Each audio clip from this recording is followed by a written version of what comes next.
All right, what's good, guys? So this video is dedicated directly to study structure. Oh, wow. Yeah, study structure. So a lot of you guys actually DM me on TikTok, Discord, Instagram, whatever, saying that one of the biggest thing you struggle with is procrastination, time management, organization, procrastination. Did I ever say? I think I already said procrastination, but yeah, it's always about something in regards to how you're actually using your time. So this video, I'm not going to only show you how to manage your time throughout the week, but I'm also going to show you how to manage time throughout the day. And also, most importantly, how to actually use your time most efficiently when you're studying. Okay, so that includes what to study, when to study, and also what to actually prioritize if there's too much stuff, whatever. So how I like to do things is I like to be very, very specific. So later on, and you'll see what I mean by this, is I actually like to organize everything hour by hour. Okay. Anyways, we'll leave that to later. But basically, the first thing you have to actually know is how do you actually know what to study in the first place? All right. Because if you go into your study sessions and you're like, shit, man, I don't know what to do, and you just do some random stuff, that's going to be super, super inefficient. You're going to come out less motivated, discouraged, and you're going to be like, wow, I absorbed nothing. So you're not only wasting your time in that study session, but you're going to feel less motivated, less inclined to do more study sessions or like whatever, right? So how do you actually use your syllabus, right? This is a traffic light method, right? If you've been watching me long enough, if you've been in this Discord long enough, you know exactly what I mean by traffic light method. If you don't, basically, this is just a system of you organizing the syllabus, which is every single thing that they can test into categories of red, yellow, or green. When you're reading through the syllabus, I want you to go through every single dot point, not topic, not modules, dot points, right? So I want you to read it and highlight it as you go. Red being you know nothing and you low-key just feel stupid when you're reading it. And what I mean by that is if that dot point was presented to you in the test and you had to explain what it kind of meant or kind of explain the concept being taught in that dot point, you're like, wow, I don't even know what is going on. Okay, second dot point, yellow. So you highlight dot points in yellow when you're not too confident in that dot point, because if that dot point was shown in the test, you'll be like, okay, I know what to say, but you'll kind of be yapping on, or you're not very confident to get full marks with that. So yellow is when you know the foundations of it, or you kind of know the roundabouts of what it's talking about, but you know you need more practice. Okay. And to be honest with you, most of you guys will find that most of the syllabus will be highlighted in yellow.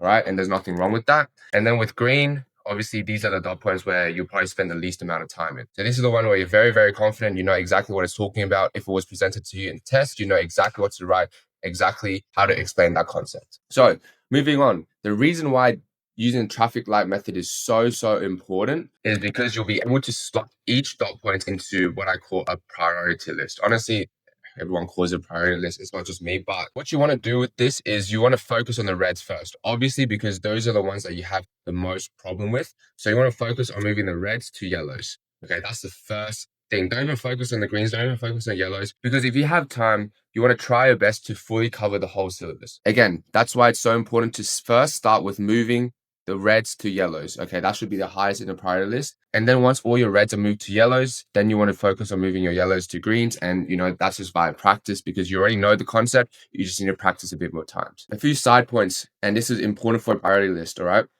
In your priority list, you want to have kind of two columns, right? One for your subjects and one for the syllabus. Oh, wow. Both of them are S. All right, syllabus. So obviously in the first column, you want to prioritize subjects that you're least confident with. So how do you actually measure this? The amount of reds will reflect your confidence for each subject normally, right? Well, in some rare occasions, it might not be the case, but if you are trying to quantify your confidence for each subject, this is a really, really good way to go. Just count the amount of reds you have in the syllabus. So obviously with this priority list, with the subjects, you would then allocate time in your pre-exam schedule. I'll explain that in a bit more depth later. But basically, you obviously want to be spending more time on the subjects that you're less confident with than the ones that you're fully confident with, all right? Makes sense. So for each subject, you would then want to have a separate priority list for its syllabus dot points. Very, very straightforward. Just slot in the red dot points into that, so you know exactly what to tackle when it comes to studying for that subject. All right, so moving on. What happens when there's too many red syllabus dot points? A lot of students come to me, especially closest to the exam block. They're like, Anthony, bro, I've got too many red dot points. There's too much shit I don't understand, and there's not enough time. So what do you actually do in that situation? All right. Obviously, this is the worst case scenario where you literally do not have the time to study all of the red dot points or cover the whole syllabus. So how the syllabus works is it has like its main module or topic, let's just say topic, and it'll have like the dot points underneath it, right? And then it'll have another topic and then have another few dot points under it, right?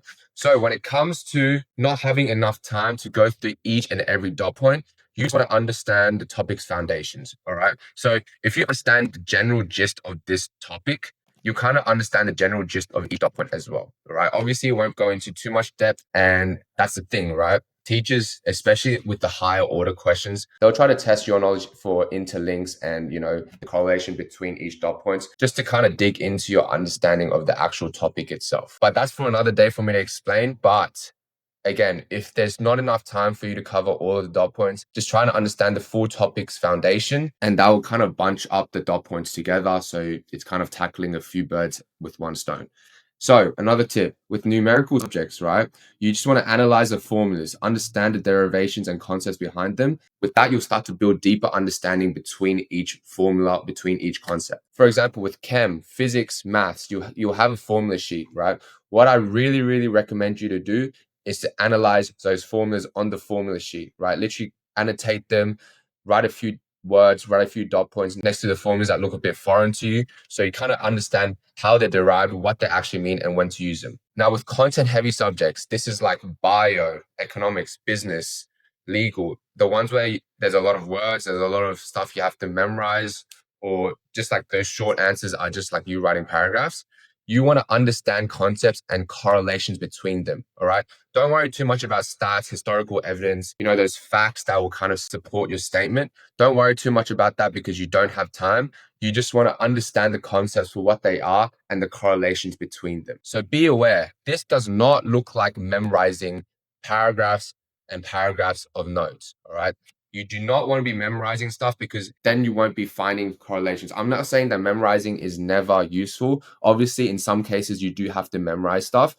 But if you actually understand the concepts, the memorization just comes naturally. Okay. If you're trying to learn some stuff, you'll never actually understand the correlations between concepts. Okay, sweet. So moving on to pre-exam scheduling. Okay. So this is like the schedule before exams. All right. There's going to be another schedule that I'll go through with you.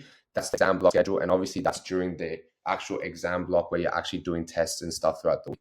But we'll go through what the pre-exam schedule looks like. So these 4 things are listed in chronological order. Okay. You want to first understand the syllabus. Then you want to do content revision and identify areas of focus and practice. Then you want to understand what needs to be memorized. Again, I'll say memorized here because I'm not saying you never need to memorize. You have to memorize stats, significant events.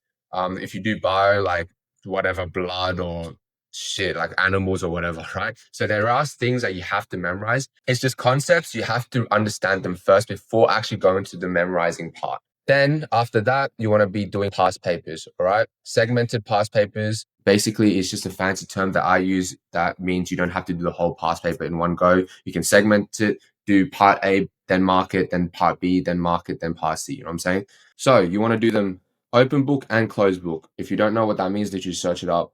It'll be there. But with the students that I do mentor, I also go through exactly how to do each type of past paper, open book, closed book, and exam conditions the right way so you can get the most out of it. All right. But that's for another video. That's for another segment. So once you understand how to actually create your own schedule, I want you to take a look here. All right. So this one is with school. So obviously this is not an exam block. This is what an exam block schedule will look like. Okay. You can see it's much more packed, but I'll go through that one in depth a bit later.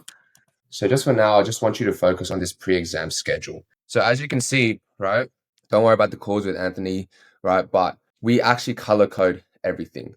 So, you know, if they have tutoring, you put tutoring in. You want to put all of your commitments in first, so you know exactly what blocks of time you have that are spared out. I can put in for additional study, or if you want gym, whatever. So what is the first thing you have to consider? Understanding the syllabus. All right. So as you can see, obviously with this student, she didn't have all this business syllabus understood yet. So with the business reds, this obviously means that she has allocated time from 8 p.m. to 10 p.m. to go through her business syllabus and go through each of the dot points she doesn't understand and work through her priority list from here, right? This is the business priority list. Let's pretend. Okay. So she'll have her dot points here and she'll be like, okay, I need to tackle this. I need to tackle this. I need to tackle this today. So she's given herself time for her to go through them in this block. Obviously, as you can see here, another block of business reds on Sunday. Okay, over here. So as you can see already, this already plans out your study so much more specifically, and you actually have a goal on what to actually do. So once she actually enters this study sessions, right, she knows exactly what to do. And when she comes out of that study session, she actually knows what she's achieved. There's a few more notes that she has. There's a bit more knowledge in her head, you know, she comes out feeling like she's actually done something. All right. So a lot of you guys actually come out of a study session feeling like, what the fuck did I just do? Right. You don't want that. Right. This will actually prevent it if you do this the right way. So obviously this period was before the HSC block last year. So next she will do like content revision and identify areas of focus. Obviously, once she finishes her business reds, this block of time would probably be like, okay, content revision, practicing some questions with the concepts that she struggles with the most. One thing I want you to note here is look how much space she has allocated herself to memorizing her English. So look, I'm someone who believes there's nothing wrong with memorizing essays, and this is a complete tangent, but I just want to mention here, right? I have no problem with memorizing English essays and bringing them in, but if you are going to take that route, you have to practice adapting the essays that you memorized. All right. If you bring in an essay and it's completely memorized, it's going to be so obvious for the marker that you just memorize some piece of writing and you have no English skill to even adapt it to the question, right? You want to adapt it to the question so the marker has something to mark. So the lesson here is you actually want to practice adapting and give yourself time to adapt your memorized essay to the questions, to past paper questions. So when you do go into the exam, you have that skill of adapting it quickly so you can use the time to quickly write down your essay that directly answers a question. So she's done step 1, step 2, step 3. Step 4, has she segmented time for her to do past papers? Yes, right? Past papers here, all right? Obviously, in the weeks after or whatnot, she will have time to do past papers for maths, business, and all of that stuff. But the reason why I decided to show you this week in particular is because she kind of had a bit of each of these 4 steps in this weekly schedule. So that's kind of the way you want to be doing things. All right. So if it's not exam season for you, you probably don't need to worry too much about past papers. You might not even need to worry too much about step 3. But main thing is, as the term goes on, you want to be on top of your syllabus. All right. If there's anything that you cover that you don't understand, you have to cover that straight away. You have to allocate time throughout your week to actually be on top of the content that you've learned. Because the truth is, if you don't, you're going to start falling behind and it's just going to be a whole ass mess. All right. So the next thing I want to go through is the exam block schedule. So there's a few things that make this super crucial to when you enter your exam block, because this needs to be personalized according to exam dates. The syllabus should be fully understood already. All right. When you enter into that 2-week exam block, your syllabus should be fully understood so you can put your focus fully on practice questions, practice papers, and just start solidifying your knowledge. The third thing is you should have a subject of strict focus for each day. All right. I'll go through exactly what that means a bit later. And the fourth thing is obviously past papers. You should be trying to do them all closed book and some in exam conditions. Okay. To show you a few examples, this was my exam block schedule when I was doing my HSC. Okay. It's not as colorful, but as you can see, the red text is obviously when I had my papers. Okay. So I knew exactly when they were and how I could personalize this schedule to suit me and my tests. So obviously when I hopped into the exam block, so obviously before this exam block, I already had my syllabus fully understood, you know, number 2 here, because I was doing this quite consistently. I was making sure I was on top of the syllabus, on top of the content. So that's why I was able to allocate specific subjects to focus on each day. All right. As you can see here, there's not a single day where I do more than 2 subjects. All right. That's the general rule of thumb for me. I never want you to do more than 3 subjects. 3 should be the absolute max. Normally, you should only be doing 1 or 2 subjects per day. All right. If you do 3, it just clouds your brain with different types of content, right? Especially if you're trying to understand something very numbers heavy and then you move on to something that's just completely content memorizing based, like English or bio. So how do I actually plan the subjects of focus for each day? You just want to take a look at which test is next. All right. As you can see here, when English and English are back to back, I didn't touch a single subject other than English for these first 2 days. And then when economics was the day after, As soon as I finished my English paper back, I didn't do maths, I didn't do physics, I hopped straight into economics past papers. And I want you to know how important it is for you to not be so behind to the point where you still have to try and understand content here. Because if you have one day, right, you just want to be spamming past paper questions, all right? You just want to be practicing concepts, practicing your exam technique, and practicing your response and structure to exam questions. You don't want to be trying to stuff yourself with more content. And as you can see here, when economics is finished, I have a huge break for maths and maths. So as you can see,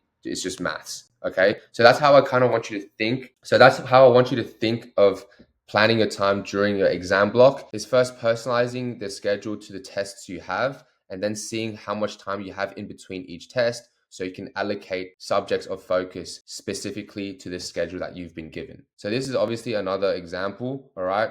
Very, very similar, but as you can see here, it's literally just past papers, all right? You should not be trying to stuff yourself with content. And as I said before, if you're in that boat where there's not enough time and you still have a lot of the syllabus that you have to memorize, then go back up to here, all right?